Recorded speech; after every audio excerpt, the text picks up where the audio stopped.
Praise the Lord. Praise the Lord. இன்னைக்கு வேதத்திலிருந்து ஒரு கேள்வியும் அதற்கு உடைய பதிலையும் நாங்க சொல்ல வந்திருக்கோம். அது என்ன கேள்வி அப்படின்னா, ஓய்வு நாளை குறிச்சு ஒரு கேள்வி. இப்போ உங்களை பார்த்து நான் கேக்குறேன், யாத்ராகமம் 31 அதிகாரம் 15 வசனம் என்ன சொல்லுது? யாத்ராகமம் 31:15 என்ன சொல்லுது அப்படின்னா, 6 நாளும் வேலை செய்யலாம், 7ஆம் நாளோ வேலை ஒளிந்திருக்கும் ஓய்வு நாள். அது கர்த்தருக்கு பரிசுத்தமானது. ஓய்வு நாளில் வேலை செய்கிறவன் எவனும் கொலை செய்யப்பட வேண்டும். அப்பா பாருங்க, கொலை செய்யப்பட வேண்டுமா? ஓய்வு நாள்ல வேலை பார்த்தா கொலை செய்யப்படணும்ன்றது நியாயப்பிரமாணம். ஆனா இயேசு கிறிஸ்து ஏன் ஓய்வு நாள்ல வேலை பார்த்தாரு? இயேசு கிறிஸ்து வந்து நியாயப்பிரமாணத்துக்கு புறம்பா பேசுறாரு இல்லையே, நியாயப்பிரமாணத்தை நிறைவேற்ற வந்தேன்னு சொல்றாரு. நியாயப்பிரமாணத்தை நிறைவேற்ற வந்தேன்னு சொல்றாரு. உங்க இதுக்கு எதிராக அவர் செயல்பட்ட மாதிரி இருக்கு. இல்ல, நான் காரணம் சொல்லவா? என்ன காரணம் அப்படின்னா, பரிசேயர்கள் ஓய்வு நாளை குறிச்சு தப்பா புரிஞ்சு வச்சிருந்தாங்க. இயேசு கிறிஸ்து ஓய்வு நாள்ல என்ன செஞ்சாரு? அவரு அற்புதங்கள் செஞ்சாரு, இறக்கப்பட்டு நன்மைகள் செஞ்சாரு.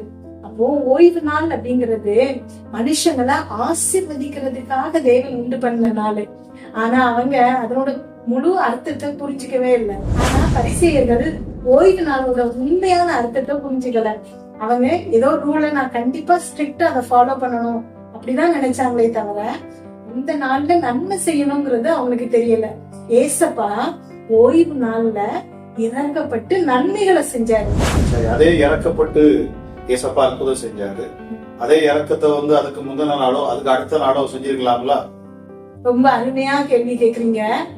ஆக்சுவலா அது பண்ணியிருந்திருக்கலாம். ஆனா இதுல ஒரு முக்கியமான காரணம் என்ன அப்படின்னா, அவர் யாருங்கிறத உலகத்துக்கு சொல்லணுங்கிறதுக்காக தான் ஓய்வு நாள்ல அவர் அதை செய்யறாரு. காரணம் என்ன அப்படின்னா, மத்தேயு 11 அதிகாரம் 28 வசனத்துல சொல்றாரு, வருத்தப்பட்டு பார சுமக்கிறவங்களே எல்லாரும் என்கிட்ட வாருங்க, நான் இளைப்பாறுதல் தரேன் அப்படின்னு சொல்றாரு. அப்போ உண்மையான ரெஸ்ட், உண்மையான இளைப்பாறுதல் ஓய்வு நாள்ங்கிறது இயேசு கிறிஸ்து தான்.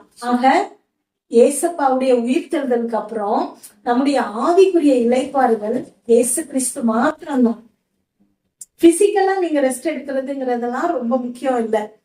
ஆவிக்குரிய இளைப்பாறுதல் இயேசு கிறிஸ்துங்கிறத உலகத்துக்கு தெளிவா அறிவிக்கணுங்கிறதுக்காக மட்டும்தான் இயேசு கிறிஸ்து ஓய்வு நாள்ல இந்த அற்புதங்களை செய்கிறாரு.